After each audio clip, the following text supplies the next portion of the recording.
Hello to all my friends in the room.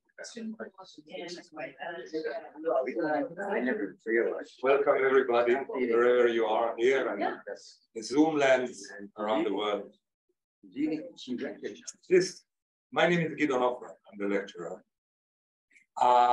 This will be the first of 5 lectures titled, Who Are We? It will be the first step, the first attempt, beginning of an attempt to bridge the Institute of Israeli Art in Tel Aviv and Jaffa and New York through the cooperation of the JCC. And I thank the JCC and Udi, the head of the art department, for having me here. Well, the title of this lecture, the first one, is the birth of art from the spirit of Zionism. Of course, I was thinking about Nietzsche's famous book, The Birth of Tragedy, out of the spirit of music. But speaking about birth, one should or one might ask himself, where should we begin? What's the origin? Where is the beginning of this story that we are going to go into? Shall we start with here, Jerusalem, 1868, with a so-called Torah Umelacha, Bible and Work School, a branch of Alliance Universelle Jewish schools, professional schools around the world, the aim of which was to teach crafts, including art. As you can see, this is the art course for the Sephardic Jews of Jerusalem. This is one possible beginning. Another possible beginning would be the Syrische Waisenhaus, the Syrian orphanage, founded in 1860 by Johann Schneller, a German Christian missionary, who opened this school, professional school again, with the aim of teaching young Arabs throughout the Middle East. The problem is that these two beginnings, these two schools, couldn't be Zionist, because Zionism started in 1897. Okay, so if we look, and we are looking for a Zionist beginning, Zionist school for arts and crafts in Jerusalem, we must start in 1906 with the Bezalel Kunstgewerbeschule, Crafts and Arts School, okay, founded in, as I said, 1906 by famous, relatively famous, the Jewish circle, Boris Schatz, sculptor. We'll talk about him quite a lot. So this is the logo of Bezalel, designed in 1905 in Berlin by the leading Zionist artist of that time, Ephraim Moshe Lilien, a friend of Herzl, who had Boris Schatz as a guest in his house at that time for a few months, and designed the logo of Bezalel. And you can see easily, the logo shows the Holy Ark, no less. We're talking about art school, right? But here we have the 2 tablets, we have the 2 guardian angels on the top, meaning that we are talking or thinking about Bezalel Art School in Jerusalem as the Holy of the Holies, no less than that. And if we go on, and we see, for instance, the morning gymnastics in Bezalel around 1910, when the youngsters of Bezalel, this time it's the girls, but all the workers and the young workers and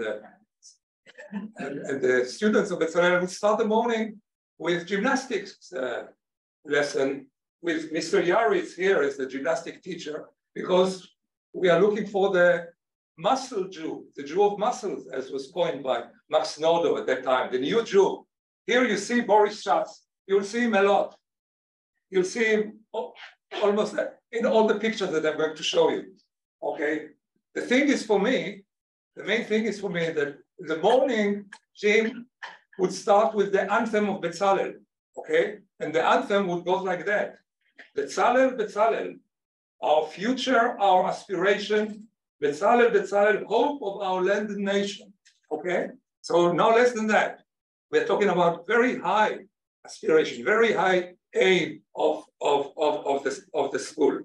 Again, 1910, a pamphlet was issued by Betzalel, a propaganda pamphlet with the cover of which was designed by two of the teachers of Betzalel, showing the parochet, the holy curtain covering the holy ark, which hides the tablets of the law inside. But now we have a chance to peep in, to glance into the holy ark, and we see the Betzalel buildings that will be given to Betzalel in 1908. Okay, so again and again, we're talking about this ideal, romantic ideal, this I would say utopian idea of an art school, which is not just teaching craft and painting and sculpting, but our aspiration of our people and our land. Again, for the last example, 1918. This is a sculpture by Boris Schatz, done in plaster with colors of with paints that would seem like bronze. Okay, depicting Betzalel ben Uri, the father figure of the Hebrew artisans who built the sanctuary and the holy ark, etc., in the desert when people of Israel left Egypt. And here he's sitting, in a typically melancholic pose, okay, like the pose of Prophet Jeremiah in the Sistine Chapel in the Vatican, done by Michelangelo. So he's sitting and meditating about the destruction of the first of the temple, leaning again on the holy ark. For Boris Schatz, this is an image, his self-image, the way he would love to see himself as a continuation, as a second step after Betzalel ben Uri. So this is Jerusalem around 1900. Wow. A very, very poor city, very few Jewish population, most of whom which living within the walls of Jerusalem, hardly any Jewish settlement outside the wall, a place to die in. People, all Jews from all over the world would come to die in Jerusalem. No youngsters, no young life, no cultural life, no library, no concert hall, no gallery, no museum, nothing at all. So the question is, how do we connect? How do we bridge? How do we jump from this poor background, poor basis, to this ideal of the holy central aspiration of a land and nation? The answer is, first of all, the revolution in the Jewish art revival that occurred in the mid-19th century, okay, in Europe, when Jewish youngster would leave their Orthodox upbringing and environment, going to secular school, Gentile schools, to study with the leading artists of the time, either in Krakow, Munich, etc., such as Maurizi Gottlieb. This is a famous painting of his from 1878 called the Synagogue in Yom Kippur, Tel Aviv Museum. It's a large painting. You see him standing here a year before he died. He died being 23 years old, either from typhoid or suicide. Himself again as a little child, himself again as a growing boy, okay? And you see him leaning on the Torah, leaning on the rabbi, as if part of the pillar of the synagogue, symbolically speaking, the pillar of the synagogue, but also at the same time outside of it, reserved, right? He belongs, and he's meditating. Do I belong? Who am I? Okay, what's my identity with this Jewish past of mine and my society? Again, with the talith, a different kind of talith, more colorful, more oriental. So it's in and out, very typical to the kind of reservation that yes and no of the Jewish new art of that time. So he went from his hometown, Drohowicz, to Krakow to study with the number one romantic history painter of Poland named Jan Matejko, who loved and admired him. But then he died soon, and he was kind of replaced in the same school of Krakow with Shmuel Hirschenberg. Okay, you will hear a lot of names today, a lot of dates, but it's okay. It makes sense. So this is Hirschenberg's most famous painting called Galut, Exile, done in 1904, and disappeared. Nobody knows where it was. Last time it was photographed in the Jüdische Zentrum in Berlin in 1940. And I was looking all over the world for it, all over the world. I couldn't find, I think I know where it is, but I'm not sure. Anyhow, we don't even have a color reproduction of it. It's 2.5 meter length, and we only have this reproduction, which was quite popular among Jews of the time, beginning of the century. So this Hirschenberg that would arrive to Bezalel to become one of the teachers there, although for a very short time, we'll get to it later, again, left his lodge, town of Lodz, in order to go to Krakow, to Jan Matejko, studying with him and becoming one of the more famous new painters, Jewish painters of that. So there were more and more Jewish painters and sculptors coming up at that period, like, for instance, Mark Tucholsky, a very important Jewish Russian sculptor. If you go to St. Petersburg, to the Russian Museum, you'll see many sculptures of his, like this one, Eke Omo, which is also called Jesus in Talif, okay?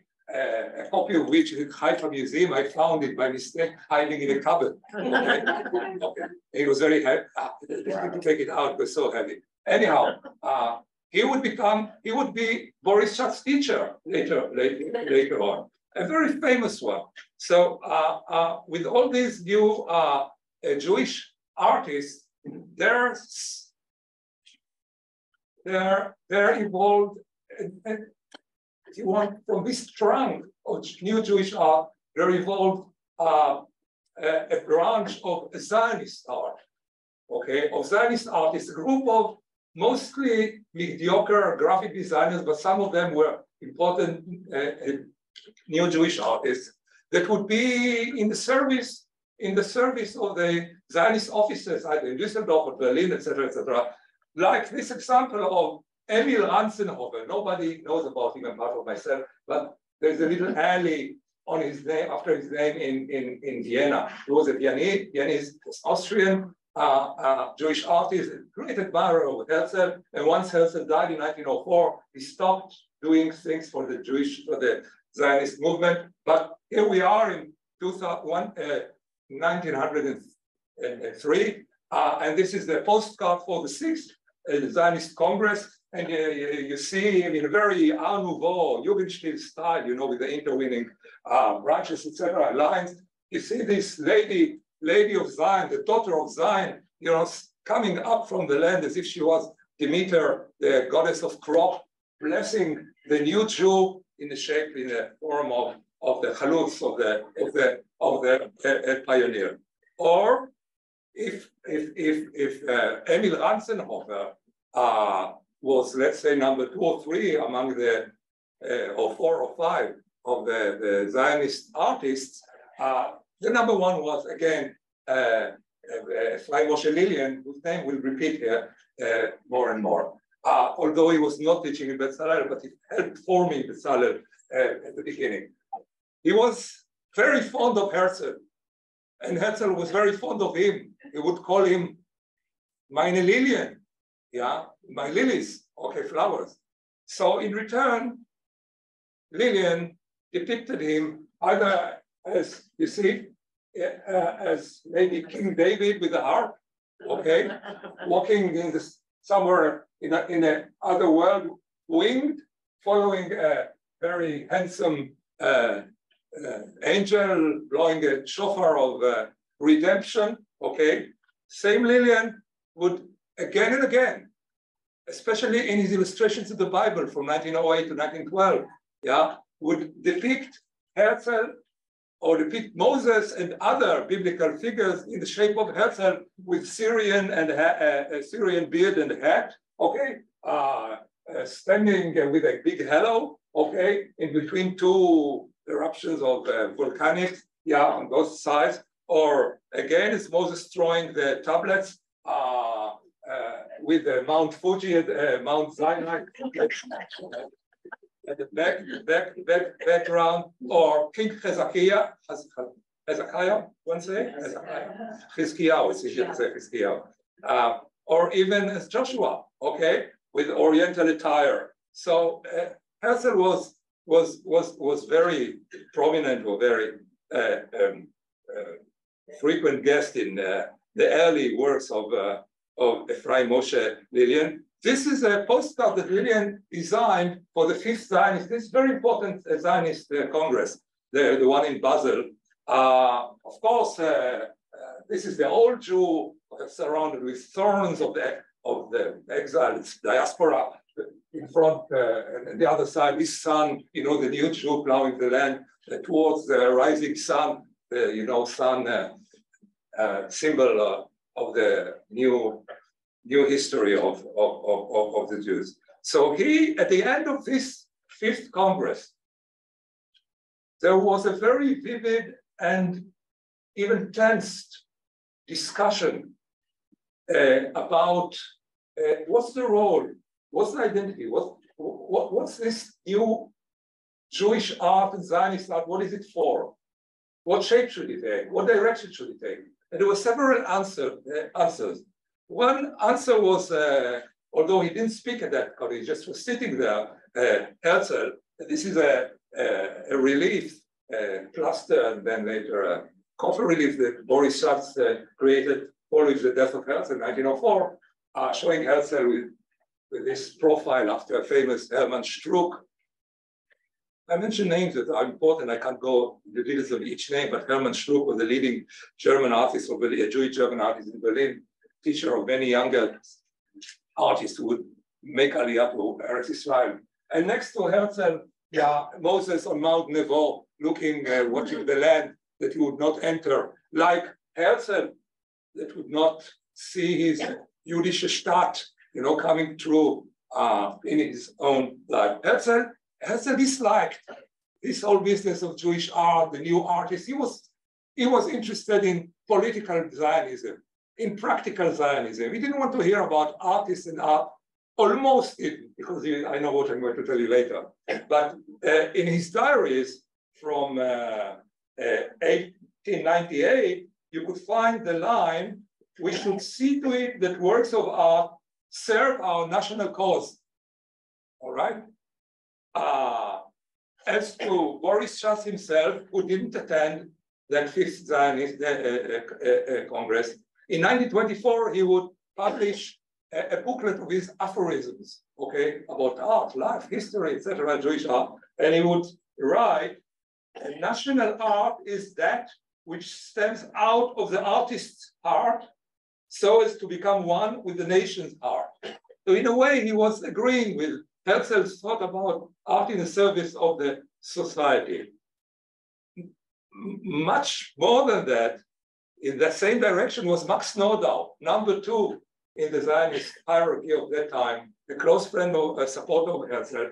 This was done by Boris Schatz in 1922 upon the death of Max Nordau, who was an important thinker, although hardly known today, hardly remembered, who published a book in 1892 named Entartete, Degenerate, mainly speaking about degenerate art, meaning for him modern art, because Nordau thought and believed strongly that modern artists are either madmen or people that suffer eye problems, okay? No joke, he wrote it, and he meant it because he was against all these egotistical artists who express themselves, for the sake of the individuality. No, artists should work in the sake of society, okay? In this case, in the sake of the Jewish artist, it should be in the service of the society. By the way, Nordau's book, Entartete, was one of the texts that influenced Joseph Goebbels during the 1930s. Unbelievable. All this infuriated that man. This is Martin Buber, the great philosopher. At that time was practically the minister of culture of the Zionist movement. And he stood up, he couldn't stand all these views about in the service, out in the service. And he was claiming the following: we, the Jewish people, we are sick people. We're sick in the sense that we are detached from the body, from the nature, from the instincts, from the senses, okay? Because we are too much involved in words, in thoughts, in interpretation, in Mishnah, in Bible, etc., synagogue, okay? And we are not in connection with the real, with nature, okay? But by now, with the Zionist revolution, as we will have a land, earth, then we'll have this synthesis of earth and sky, okay, of body and spirit, okay? And this will heal us as a nation. And this is the task of the new Jewish art, to heal us and to bring this synthesis, because art by nature has to do with the senses and the instincts and the natural part of existence. And last one in this dispute, which is very important, I mean, in the history of Zionism, this dispute is discussed frequently, was this man, Adam, pseudonym of the author Asher Ginsberg, whom you see here visiting Bezalel Museum in 1912, standing next to Boris Schatz. On the background, you'll see this painting later on, Hirschenberg's painting of 1899 of the Eternal Jew, okay? Adam was a great opponent, severe opponent of Herzl, because he didn't accept the idea of practical Zionism, because he believes that before salvating the Jewish people from anti-Semitism around the world, we should, as we said before, heal the spirit, okay? In the sense that we should create a spiritual center in Palestine, okay? Before a real state, that's all spiritual, in the sense of the Bezalel Art School, the gymnasium, Herzliya Gymnasium in Tel Aviv. Later on, it will be in 25, the Technion and the universities. So this is how we envisioned the revolution of the Jewish people, okay? And art is part, the fact is that after his visit here in 1912, he wrote about Bezalel as one example of the spiritual center that he was thinking about. One of his important, this is still Adam, Asher Ginsberg, essays was titled Moses, Moshe, which analyzed the character of Moses as an ideal example of a Jewish leader, okay? Also, admiring Moshe or Moses, he founded in 1899 a Zionist association called Bnei Moshe, the Sons of Moshe. I mention all this because the idea of Moses as an exemplary figure made a great impression upon Boris Schatz, whose dream was, and he wrote about it, and he tried to carry it through. His dream was to create 5 monumental statues of Moses. All of them will stand together in the center of the 3rd temple, okay, which will be a kind of national museum, okay. He hardly succeeded in doing 2.5 Moseses, like this one, which is a model of Moses done in 1918 in plaster, and again, color of bronze, or as if bronze, okay. And if you look well, you see Moses having in his right hand the tablet of the law. What you can't see really, but you should believe me, because I know this sculpture very, very, very well, he's holding a sculptor's hammer.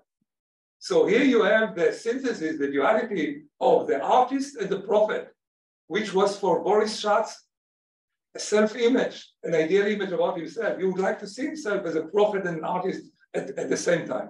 I was privileged in 1994 to initiate an enlargement of this 80 centimeters model.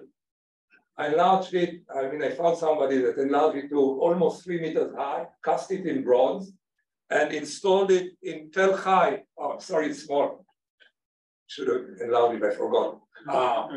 Standing in Tel Hai, north of Israel, which is back to another famous sculpture, Israeli sculpture of the roaring lion of 34, done by Avram Melnikov, okay, which symbolizes in Israel the strength of the new Jew, the Hebrew strength, the Hebrew body, the Hebrew fighter, that every year, soldiers would come there for a ceremony. So the way we installed Moses was in the back to this idea of Melnikov, looking towards Jerusalem and bringing the 10 Commandments as an answer, as a spiritual answer to the idea of the body. Okay. All this was unified by this unusual man that was either admired or was a laughing stock of the news Eretz Israeli culture, Boris Schatz. He was a dreamer. He was a man of fantasy. He was a romantic. He was messianic. He was utopian.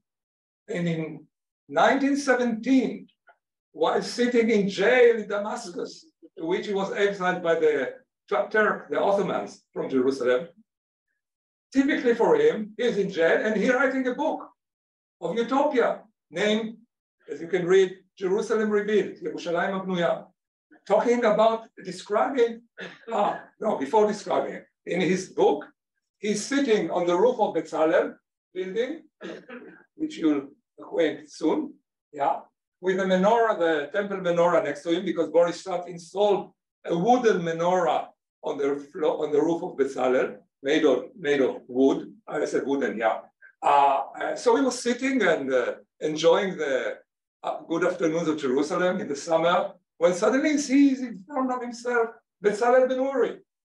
Hello, Bezalel, what are you doing here? Well, come join me, I'll show you Jerusalem, I'll show you the country 100 years from now. And he takes him around and he shows him the garden of love, kind of an erotic, almost pornographic a garden in the style of Shir HaShirim, Song of Songs. He takes him to the Sea of Galilee, to the Kinneret, to show him a whale with fire coming from his mouth. And he takes him to downtown, Zion Square of today, more or less, to the third temple, okay? As I said before, more of a museum, national museum, with the five Moseses standing there, 100 years old. A temple that would be built by the Bezalel students until 2017, 100 years from 1917, which means that 5 years ago, the third temple, I should look if it's there. I mean, I'm a Jerusalemite.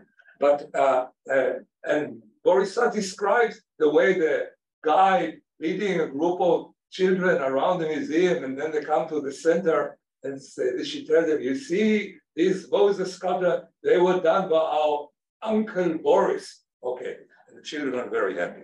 Okay, this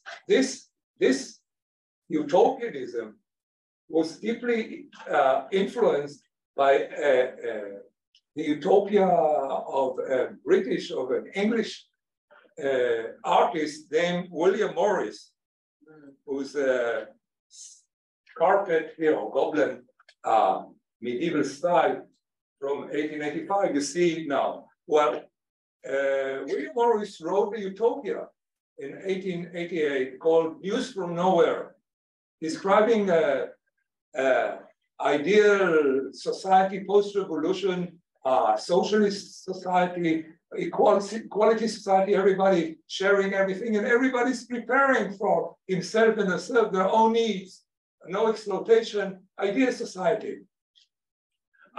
And all these creation, self-creation of the people of this ideal state would be handmade, because William Morris preached against the use of machine, because machine is the enemy of man, okay, because it enslaves the mind of man, and he was against the industrial revolution, of course.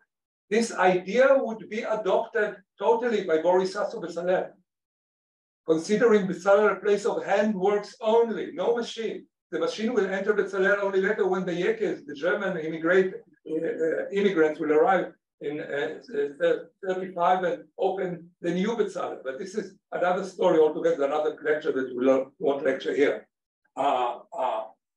William Morris also dreamed in that Views from Nowhere about revival of medieval guilds, okay, those society of craftsmen around the country. And for Boris adopted also that. For him, Bezalel would be the center from which different workshops, many workshops all around the villages of Israel would spread around. Of course, another dream that didn't come true at all. So this is Boris Shah. You see him here standing, wearing a galabia and a colonial hat, okay, east and west together, with a typically gloomy, romantic landscape, of course, artificial one is a painting. He was born in Brno, Lithuania in 1866 to an Orthodox family, okay, which sent him to Vilna, to yeshiva, in 1882, which he could stand only for 3 years because Mark Antokolsky was there, the great sculptor. And Boris discovered this passion for sculpture in himself, and he came to study with Antokolsky and followed him to Paris in 1889, okay, to celebrate with others around the world 100 years of the French Revolution. So from now, for almost 10 years, he would be in Paris. You see him here, 1889, coming to Paris, you see, with this little sculpture that he did at that time. Typically, to Boris, wherever he was and whenever it was, he would be a nationalist. He would be in England, he would be an English nationalist. He would be in South Africa, he would be South African nationalist. Now he's in Paris and he's a French nationalist, okay? He hasn't discovered yet his Jewish nationalism, not yet a Zionist. He's not a Zionist at all at that time, okay? So now you see a work of his from 1891 called Vive la France, okay? But 3 years later, with the Dreyfus Affair trials at the background, he, like Herzl, by the way, he begins thinking about his identity, about the identity of his people, and he creates his most important sculpture ever, okay, Masatia, with his grandfather's face, okay, treading with the talith, treading the body of the dead Greek soldier, lifting his right hand with a sword, shouting, "Whoever with God, join me," okay, "Mila Adonai Elai," okay. Now you see a monumental work with sky, with Ananim, clouds, sorry, English. Clouds around, and you think an enormous sculpture. Well, we're talking about 90 centimeters work that again disappeared, probably smashed. I went to St. Louis, Missouri, and you'll understand soon why Louis, Missouri, St. Louis, Missouri. I went to Sofia, I'm talking about 1981. Okay, I was looking all over the world for the sculpture. I'm not the only one. It's not found. I believe it simply smashed, being made of, I think it was made of, although it looks copper, it looks not copper, bronze, it was probably done in plaster. So now, this work was displayed in Paris as part of the celebration of the 100 years, etc. And a man that was deeply impressed by the work was this man. His name was Duke Ferdinand, the newly elected king of Bulgaria, okay, after 500 years of Turkish rule, okay. And King Ferdinand, who belonged to the Coburg, German Coburg dynasty, okay, was touring Europe looking for artists that would come to Sofia to join his court to help him awaken the dead Bulgarian art after the 500 years of Turks, etc., etc. So he's deeply impressed by the work. He wants to meet Boris Shah. He's meeting Boris Shah. He's proposing him, come join me to Sofia, become a court sculptor. And Boris Shah says yes. So from now on, during the next 10 years, Boris Schatz will sit in Sofia, this Lithuanian who came to Paris, now he's in Sofia, okay? And now you see him in Sofia, okay? Beginning in 1901 or so, okay? Sitting here, okay? Look well, his left hand is touching something that you should recognize. So this is the Matatia. Now you see the real size of it, okay? The real measures, okay? So here he stands. Next to him with the hat on his knees is Ivan Markovichka, a Czech painter. Count three, we'll get to this one. Anton Mitov, a Russian painter. These three figures were brought by King Ferdinand to help him revive Bulgarian art. And the three of them make miracles, okay? Like for instance, 1896, they found the Royal Art Academy in Sofia, where Boris Schatz will teach, and which will serve as a model, one-to-one model for the future Bezalel. They're not even thinking about yet, okay? As a, by now, Bulgarian nationalist, he creates this sculpture of Bulgarian warrior. The same year, 1906, Macedonian peasant, okay? And then the big shift, the big change. Because that year, under the influence of the local rabbi, Mordechai Ehrenfreund, he becomes Zionist for the first time. And then he gets the idea of why won't we have the same school, same academy in Jerusalem, okay? So he rushes to Basel to meet with Herzl, whose portrait here was done by Kopai, Arpad Kopai, a Hungarian Jewish painter. And he meets Herzl, and he tells him about his idea. Well, Herzl, who would document everything, going to the grocery shop, he would document in his diary, doesn't mention this meeting, surprisingly. But Boris Schatz does mention it, and he writes the following. I'm translating it directly from the Hebrew. When I felt myself ready to this, ready to devote myself to this idea of Bezalel, I came to Dr. Herzl to tell him my dream. For a whole hour, I was lecturing him my thoughts. He asked to know everything in details. And within his dreaming eyes, I could see the soft Hebrew spirit. When I finished talking, I heart-beatingly waited for his answer. What will he say? Good, we'll do that, he said whisperingly, but decisively. And he asked, what name would you have for your school? Bezalel, I answered, after the name of the first Jewish artisan who built for us the sanctuary in the desert. Yes, sanctuary in the desert, repeated Herzl. So this is Boris Schatz's report of that meeting, following which he would prepare himself to go to Jerusalem and start and found the school. His dream, in reality. But wait, before that, things happen that he must go first to St. Louis, Missouri. Why St. Louis, Missouri? Because in 1904, there was a World Fair, the World Exhibition, a very successful one, a very grand, you'll see immediately, originally he was not supposed to go there because Ivan Markovichka, you remember him, the one with the head sitting there, this Czech painter was supposed to lead the Bulgarian delegation. It was the first time for Bulgaria to be represented in its art, okay, mainly carpets, by the way. So Markovichka gathered some of his own paintings, added to it a few carpets, and was ready to sail to New York, okay? But then in the last moment, he fell ill, and Boris Schatz was asked to replace him. So what Boris Schatz did, first of all, he got rid of Markovichka's paintings, put his own sculptures instead, 20 of them, and sailed to America. Well, what shall I tell you? Look, I don't know what's for.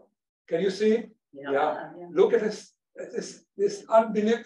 It's something. The fair was enormous, kind of a combination of Cecil B. DeMille designs and Walt Disney, Disneyland, and Las Vegas all together, because you had all these copies of more important European palaces made in plaster and wood, of course. Yeah, imitations of the canals of Venice with gondolas around. Fantastic buildings and structures like this is the entry to the fire brigade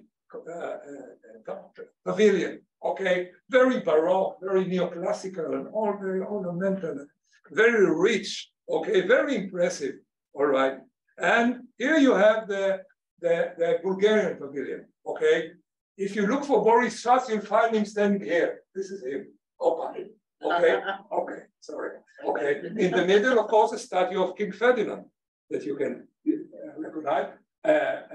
Well, the carpet, one of the new carpets of Bulgaria. Okay, and this huge rock with a soldier hiding in the cave and another one climbing up the top was done by Boris Schatz himself. So he took over, yeah, and if you saw the picture in full, so here you would see one or two sculptures of his on the floor. Most surprisingly, was in the middle of the fair was one-to-one copy of the old city of Jerusalem.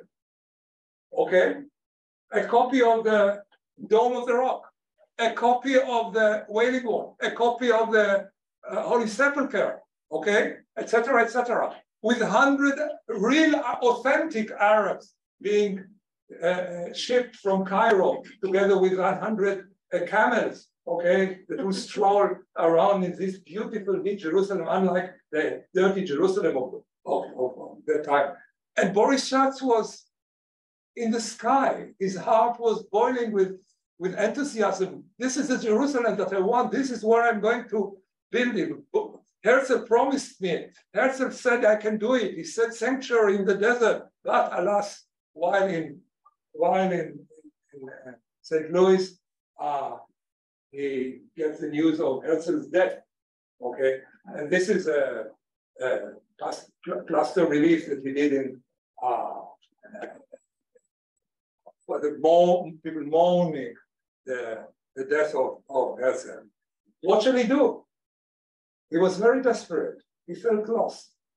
One thing was for sure, he couldn't go back home to Sofia. Why? Because his wife, Genia, left him in favor of a lover of Andrei Nikolaev. It's considered today one of the father figures of, next to Boris Schatz, by the way, father figures of Bulgarian art, okay? Nikolaev was a young sculptor, very handsome one, long curly hair, yeah, who was brought by Boris Schatz from a remote village to study in the academy. Genia fell in love with him, okay? And this is, by the way, Angelica, the 3-year-old daughter that Boris Schatz loved her terribly, wrote her letter, but he couldn't go back. He didn't have a home now because Nikolaev is at home. This is Nikolaev in 1932, sitting here, okay? This is Boris Schatz's son, called Salem, okay? It's part of the memorial exhibition that was shown in Sofia, 32, upon Boris Schatz's death. So what Boris Schatz would do, he goes, he understands that he has to convince the new leader, the new president of the Zionist movement, to provide him with agreement and supervising council, committee, and budget, of course, money. Now he's sitting in as we started this lecture, he is in Berlin, 1905, staying with Lillian's apartment. You remember, I said that. You remember? Okay. Who designs for him this ex libris, representing him, Boris Schatz, as the Salel Ben-Uri, or if you want, as a Neanderthal. Okay. and then doing his best to convince this man, the new president of the Zionist movement, David Wolfson, okay, to support his idea. Wolfson didn't know what he's talking about, but he was polite, especially that Boris Schatz designed this relief of his portrait, and in the end he agreed. Yeah, and he said, "Okay, we'll assemble this committee of Bezalel. We'll have a directory sitting in Berlin, supervising Jerusalem from Berlin, with a botanical professor, Otto Warburg, in charge of it. And we'll give you some money through the JNF, the Jewish National Fund, and go ahead to Jerusalem."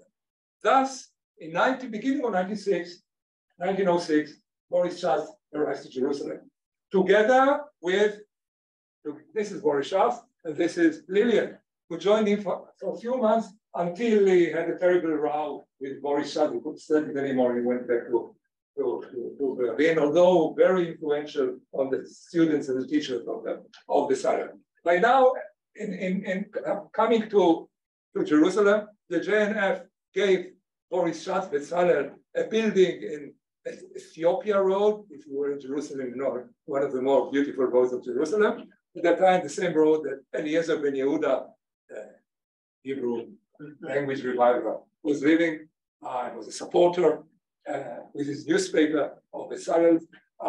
And in that newspaper, he publishes a call for workers and students that would come to this youth school of Bezalel. So now about 50 of young women and men, and especially old women, Kurd, Turkish, all the Jews, of course, Persian, Iraqis, etc., came to work, mainly to work at the two only departments that Boris Schatz was allowed to open, because the German management believed that art should be studied in Europe and not in that barbarian place in the Middle East, okay?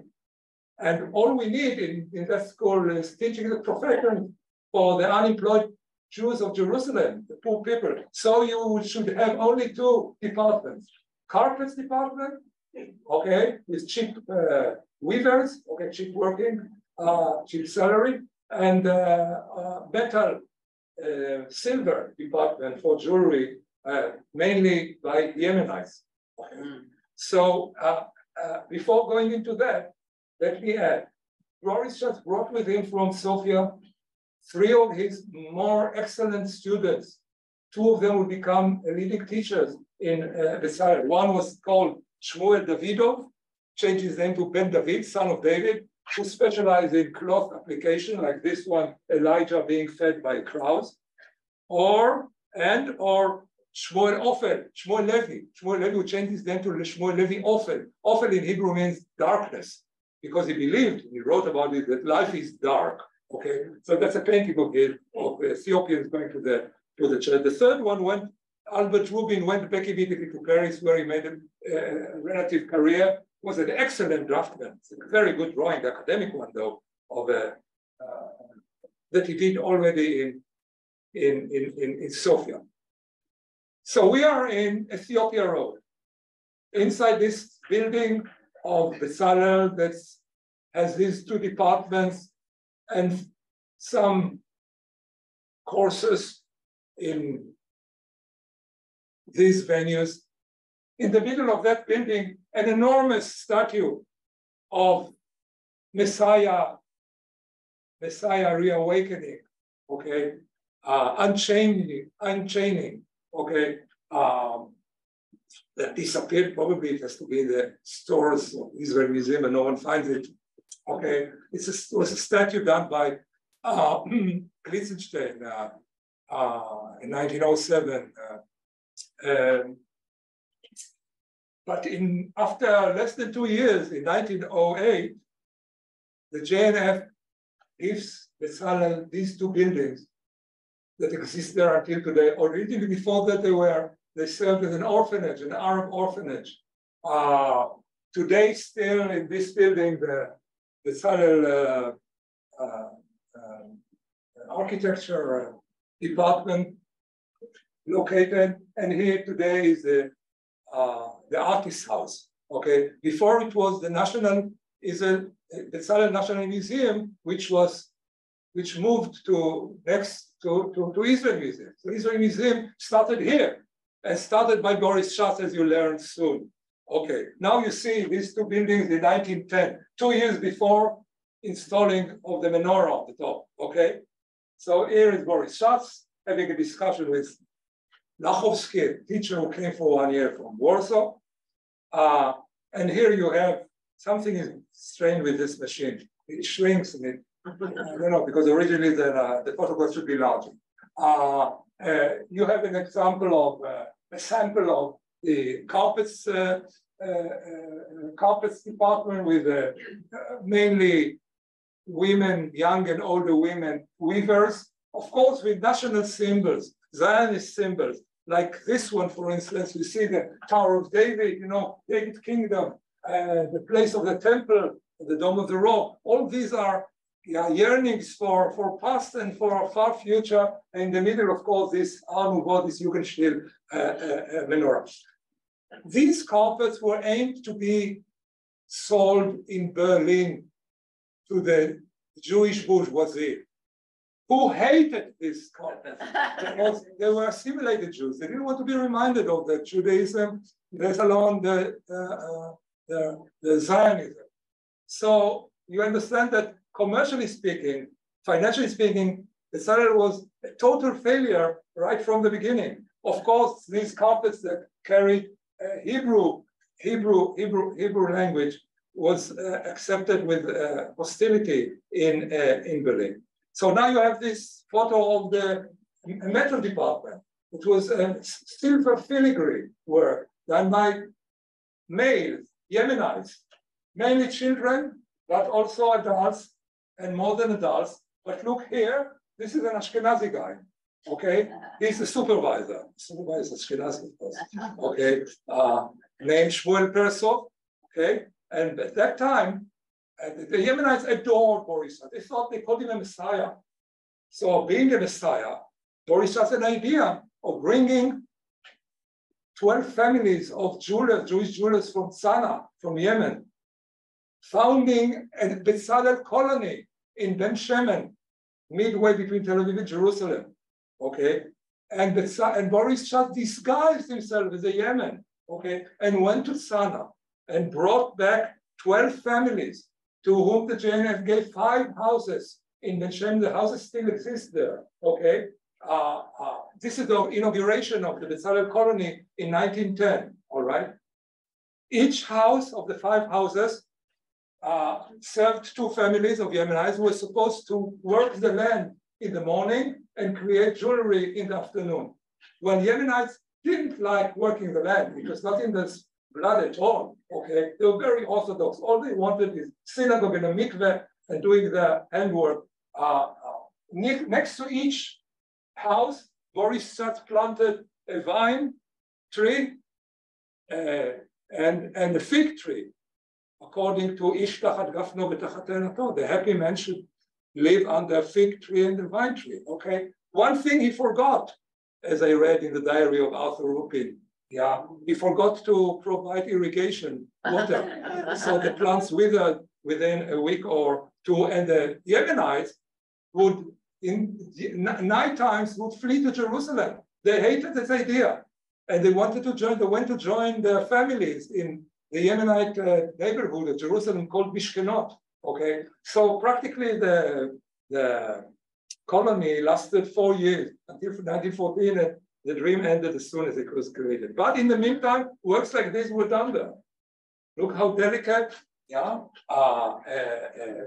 semi-figurative. It's a bird here, a feather. Unlike, and I emphasize it, unlike the original authentic Yemenite style, which is much heavier, abstract, okay, heavy granulation, okay, and the difference, the style that you saw before is the East European style of filigree.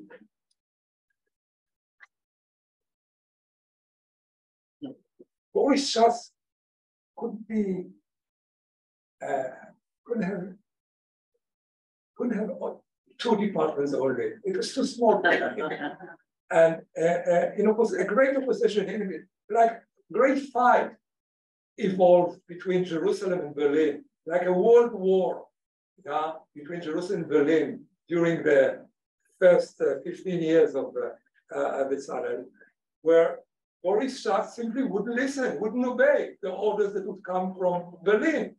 Okay, so until 1911-12, he founded no less than 32 departments in Bezalel, like this papyrus reed furniture, okay, like this wooden frames department, like this lace department for youngsters, for women, young women, girls, like this Damascus work in copper and silver, Mamlukian 11th century Islamic style, that in plates and in cups. Sometimes the different departments would join hands, like in 1912, creating this cover, the luxury cover for the second volume of the Golden Book, Sefer HaZav, J&F, in which were collected the documents of those who contributed to the planting of Herzl wood,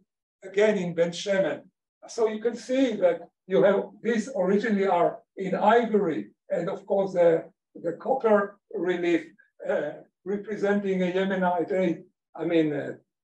a biblical figure, a Yemenite plowing the land with an ox. Or here you have the spies that Moses sent to spy the land, returning with the grapes on the shoulders.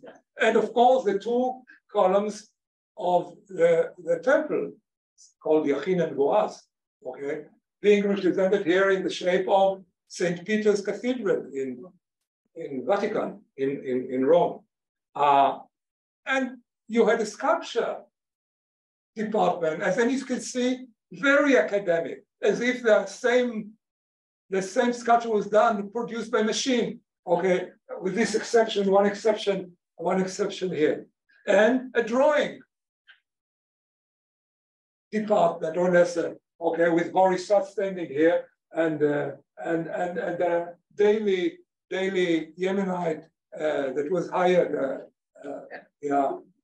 a beggar that would be hired to serve as a model, being transformed in 2 minutes into Isaiah and King David and King Solomon, etc., etc. A very important teacher of Bezalel came in 1912, named Zev Rabitsky, who's changed his name to Rabban, Zev Rabban. Okay,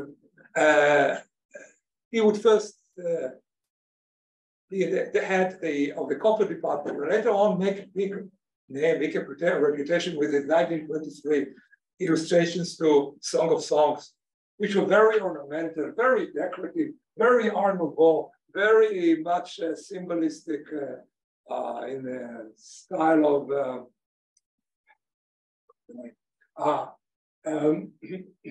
anyhow, very popular. Very many editions came out of this Song of Songs, which is still being sold in bookstores in Israel. A colleague of his for many years in the same workshop, named Meir Gur-Aryeh, or Rodetsky originally, who graduated at Bezalel in 1912, becoming one of the important teachers there, making a big name for himself in 1925 with his silhouettes of the Chalutzim, of the pioneers. In this point that should be emphasized, Bezalel, you didn't see the pioneers, the present achievements of the Zionist efforts in the works of Bezalel, because in Bezalel they looked to the far past, the kingdom of David, okay, or to the far future, the Messianic. The present was ignored. So this was an exception, but a very popular one in Eretz Israel of that time. And then came in 1912, I don't know why it gets his fault suddenly, Abel Pan, originally Pfefferberg, who originally from Odessa. He was in Paris, very successful artist of Odessa, made a tour in the Middle East and stayed in Bezalel to become a leading teacher, again making his big reputation in 1923 with lithographs of Book of Genesis, Okay, this is the expulsion from paradise. Okay, was a very good teacher, very influential teacher. He was the first teacher to take students outside to the courtyard and to the landscape, because most, like in the academic schools, they were inside the house, detached from the idea of nature that Buber was speaking about. And then came in 1908, Shmuel Hirschenberg. You remember Hirschenberg? Of the Galut, the exile from 1904. This work of his is from 1899, which he brought a present to Bezalel, and still is in the stores of Israel Museum. It's an enormous painting showing the Jew, terrified, running away between the threatening crosses and all these corpses around. What Boris didn't know in 1908, that Hirschenberg was sent by the directors in Berlin to replace him. That was a secret plan, okay, to replace Boris Schatz. But luckily for Schatz, Hirschenberg suffered from a terrible cancer and died after half a year. Still was able to create, to paint a few impressionistic paintings, small ones, of landscapes of Jerusalem, the old city, seen from the center of the Holy Temple, of the place of the temple. Okay, like this one directed towards the Jewish quarter, with a synagogue called the Hurva, or Yehuda Hasid synagogue, try to resemble or to compete with the dome of the Islamic Dome of the Rock. Okay, 1907, Boris Schatz found the Bezalel Museum, starting as a zoological museum, okay, with stuffed animals, precious stones of it, rare plants, okay, with director Israel Aharoni, a zoologist. Now you see here, Boris Schatz bringing to the museum 2 birds, I don't know, alive or stuffed, I don't know. Okay, with this guy, I don't know who was, bringing a turtle, probably a live turtle, I don't know what they would do with it. Not a soup, for sure. Okay. So things happen. I mean, this Bezalel Museum would become later on Israel Museum. So it's not just, a little story to joke about. We're talking about real pioneering achievements, although Boris Schatz was not considered seriously until recently. He was not considered at all. But he was a man of dreams and a lot of ambitions and capabilities, like this Bezalel Pavilion, okay, that was built at the entrance to Jaffa Gate under Tower of David, kind of a track, commercial track for tourists, filled with Bezalel souvenirs, okay? But again, like all the Bezalel and all these, you call it, projects, after 2-3 years, the director named Stanetsky put it on fire and disappeared with the money of the stores, okay? But the main thing was that it was built, of course, in the shape of the Palazzo Vecchio from Florence. Everything should be great, should be, Baroque, it should be European. Thus, we come to the idea of to the Bezalel exhibitions around the world.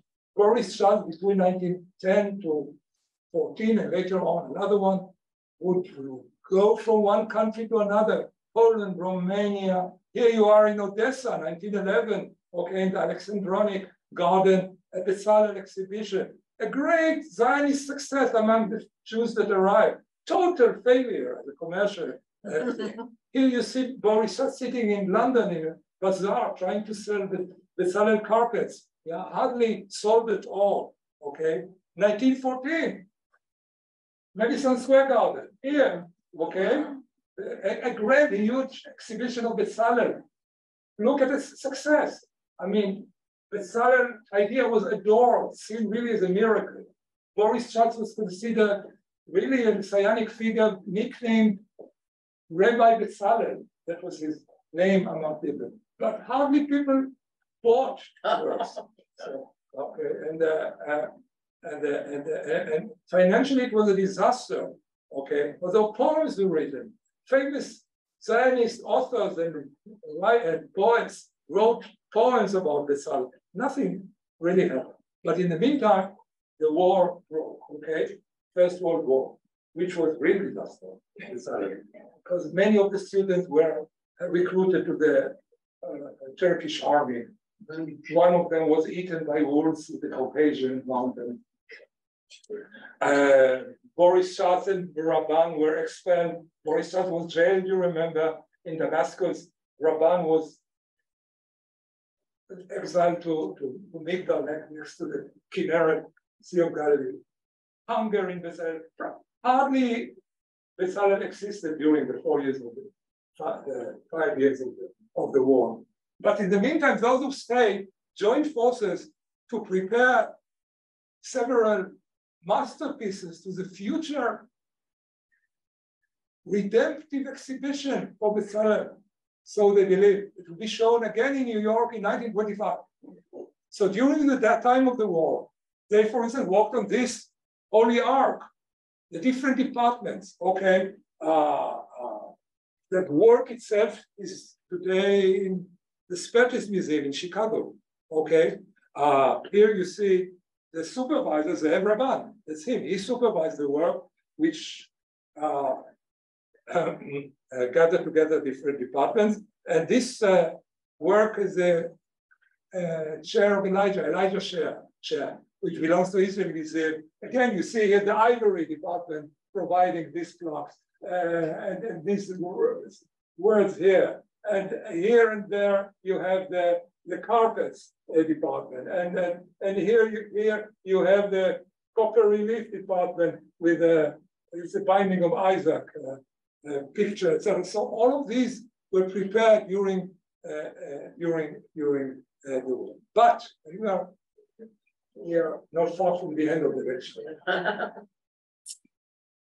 At this time, I mean, time of the war, even before, for sure after, a growing opposition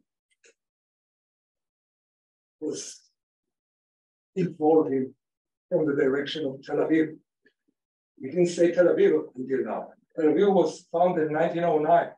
And since its very beginning, it attracted the youngsters of Bezalel who were seeking something more modern, not old-fashioned and not anti-modern in the style of Boris Schatz. You know, in one of his aphorisms from 1924, this booklet, he wrote, Cubism, futurism, idiotism. He was like that. He was classical in this. He really hated Nordau style, the modern art. But Tel Aviv, with this being a modern city, with no history, no archaeology, just dunes, you know, a new city on the seashore, you are looking towards the west with the new coffee houses and cultural life developing, okay, was a great attraction, especially to artists like Reuben Rubin, who tried his luck in 1912 as a student in Bezalel and ran away after a few months back to Paris and Chernobyl, his hometown. Now in 1923, he's back, becoming one of the leaders of the new modernism in Israel. You know, painting this work in 1923, one of his early works in Israel, of the first houses of Tel Aviv, in a very childish, naive style, okay? With colors that Boris Schatz described as diarrhea colors. Yes. Boris